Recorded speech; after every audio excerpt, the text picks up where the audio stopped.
All right, you guys, I'm gonna do a couple problems from homework 48. Actually, I'm gonna do 3 problems. I'm gonna do number 6, number 14, and number 32 from this homework. So hopefully that'll help. But again, you will have the whole entire answer key available to you. So if the problem you needed to see is not worked out there, just look at the answer key. It'll be worked out. All right, so we're gonna start now with number 6. And it is a synthetic substitution problem, meaning that we want to know, find P of negative 1/3. Find that using synthetic substitution. So what do? I do negative 1/3 synthetic division on that. So I put the coefficients here, 6, -1, 4, and 3. There's no missing powers that I have to account for. Okay, I'm looking for whatever the answer is going to be, whatever this turns out to be is going to be my answer. So we'll find out what that turns out to be. Bring the 6 down here.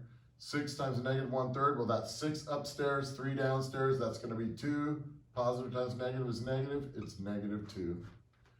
Add those together. -1 plus -2 is -3. Multiply those. Negative times negative is positive. 3 times 1/3 is just 3 over 3 is 1, positive 1. 4 and 1 is 5. 5 times negative 1/3 is -5/3. So it's 3 and -5/3. Wait a minute, what's that? Oh no, fractions. You guys should be able, you've been in elementary school, you should be able to do fractions, okay? Here it is, 3 minus 5/3. Well, 3 is 9/3 minus 5/3 turns out to be 4/3. You should be able to do that.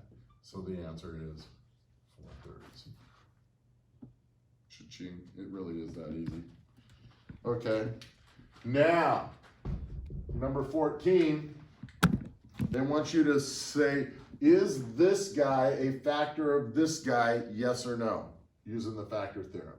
So what we're going to do, notice they're giving us the root here. I mean the factor here. They're not giving the root. Like over here on this problem, they say solve this given these guys as roots. If they're giving you the roots already, you don't have to change the signs. But if they're giving you the factor, you have to say what value of t is it going to take to make this thing equal 0? Well, you're going to have to change the sign. It's going to be -√2. -√2 is the root that goes with that factor of t plus √2. Okay, so what am I going to do? I can either do synthetic division and see if I end up with a 0 remainder, or I can actually plug -√2 in. So I'm going to just say p of -√2. I'm going to do it by just plugging it in. So it's going to be -√2 to the 5th power plus -√2 to the 4th power. I'm just plugging it in here. Plus 4 times -√2 plus 4. Okay, let's see what that turns out to be. Well, notice something. -√2 to the 5th, I'm going to write out what that is just so you're clear. It's -√2 times -√2 times -√2 times -√2 times -√2. So that is 1, 2, 3, 4, 5 times. You're timesing this guy by itself 5 times. Now the bottom line is, if you're multiplying together an odd number of negative signs, the overall answer is negative. If it's an even number of negative signs, the overall answer is positive. This has 5 negative signs, so the overall answer is going to be negative for this guy right here. Now, what is the number part? Well, √2 times √2 just multiplies to be 2, okay? This √2 times this √2 also multiplies to be 2. So we have 2 times -√2. So that's going to be negative. 2 times 2 is 4. √2, it's going to be -4 √2. That's what this guy simplifies to. 2 times 2 is 4, times -√2 is -4 √2. That's just to the 5th power. Now, what is this guy to the 4th power? Well, actually, the 4th power, -√2 to the 4th power, would just be this guy if you chop off one of the √2's. Look, all it's gonna be is 2 times 2, right? This guy's not there anymore, right? Positive 2 times positive 2, so it's gonna end up being plus 4. That's what negative root 2 to the 4th is, right? Plus 4 times negative root 2, that's minus 4 root 2, and plus 4. Now, you might say, yep, they're all going to cancel. Yay, so it's a factor. Whoa, slow down, slow down. Negative 4 root 2 and negative 4 root 2 do not cancel. They're negative 8 root 2. 4 and 4 also do not cancel. They add up to 8. So it's negative 8 root 2 plus 8. Is that 0? I think not. It's not 0. So is this a factor? No, it's not a factor. Oh, wait. That wasn't a, that was a question. Is it a factor? That's what they were asking. So no, it's not a factor because that is not 0. Oh my gosh, how about that? Okay, so that gets us through the second one. We just got one more to go, but then don't worry, there's another video to teach you the new material. So this one's short, just reviewing the old material, but actually the video covering the new material is going to be pretty substantive. That's why I'm kind of splitting it up, giving you a chance to go through this, and then I would take a little break between this and the next video, at least a few minutes or whatever, because it's a lot to absorb. Okay, so here we go. This guy says, here's a 4th degree equation right here, but they're giving you 2 roots. We did ones like this a couple of times, okay? So what do you do when you're given a 4th root? First of all, can we solve a general 4th degree equation? The answer is, well, the answer is no, we can't, right? You know who can? Ferrari, right? You mean me? No, I don't mean me, Ferrari. I mean my great, great, great relative that invented the 4th degree equation solution. His name was Ferrari. How about that? Okay, but we're not doing the general 4th degree equation. It's very complicated, by the way. What we are doing is we are going to do it baby food style, right? Because look, I don't know how to solve a 4th degree equation. Oh, well, that's okay, baby. How about if we give you 1 root? Well, I still don't know. How about if we give you another root, baby? Can we do anything? How much further can we lower the bar for you, baby? You're like, goo. Okay, well, whatever. Okay, so here's the good news. The good news is these guys, they're telling us our roots. Goo, okay, that's good. So, okay, so we want to pull this root out of here by using synthetic division. Since they told us this is a root, this should work. I should get 0 remainder. Let's try it. 2, negative 3.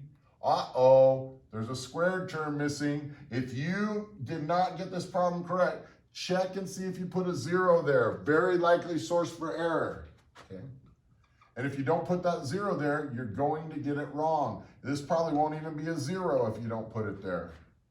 Okay? So let's go ahead and finish it. I'm expecting this to be a 0. I don't know for sure that it's that. I'm hoping it's going to be. Bring this down. This times this is 4. Add those together, 1. Multiply those, 2.